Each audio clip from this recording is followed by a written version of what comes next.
we, the teachers, we're just willing, ready to go to do our part to try and see if we can catch up, make up for the lost time that they had. It's a tedious process, I can tell you that. Trust me, you see, I'm tired. Because we like sanitizing like every hour, we have to go through, sanitize and so on. But we managed, so we got off to a late start because of the duration of the thing. Right, but so far so good. And have you found that the learning levels of children have declined or remained the same since the last time they It has declined. It has declined. Trust me, it has declined. Because it's the first day back, but they were online, you know. Getting them back, you really realize that, whoa, you know, nothing wasn't going on. Nothing wasn't going on for them. So we're working. So we have a lot of work to do. It's not easy, but each morning, because we're advised that each morning we have to go through, so we have a little 5-minute segment this morning. It lasted much longer than 5 minutes, you know, to tell them wear your mask, 6 feet apart and so on, wash hands and how to do that and all of that. But this one wasn't so good. But with constant repetition and so on, we should get somewhere by the end of the week. We should get them into the mood of things.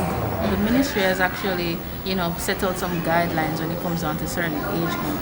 So for instance, ages 3 to 5 should have a total of 10.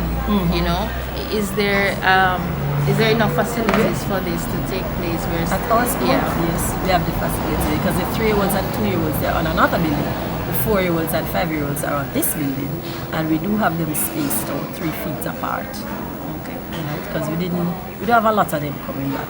We're a bit concerned, but the good thing is that most of my staff are vaccinated, probably just 2 not vaccinated as yet. So most of them are vaccinated, and we're fully aware of the transmission process, you know, so we try to observe the protocols. But children are more resilient, you know. They are more resilient, so I guess it might not affect them as much, but we just have to observe the protocols and pray and hope so they don't get it, because remember they can get it from the parents too.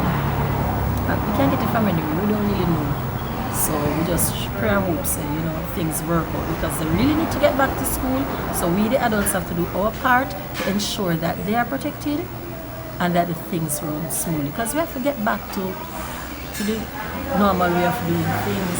Parents are still scared, parents are still watching, you know, and parents have made alternative arrangements, you know, for the children. So we are hoping that things will pick up. We're hoping that the virus will settle down, the numbers will drop, more people will be vaccinated, right? And we can get back to what it used to be prior to COVID. But numbers have definitely declined right across the board. It has declined. And the students, they really need to get back to class, because a lot of the stuff they're online and not working out for them. So we're glad for this move by the government. We're glad because this age group has a very low risk, right?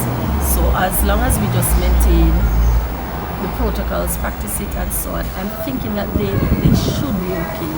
It should be okay. It shouldn't adversely affect them.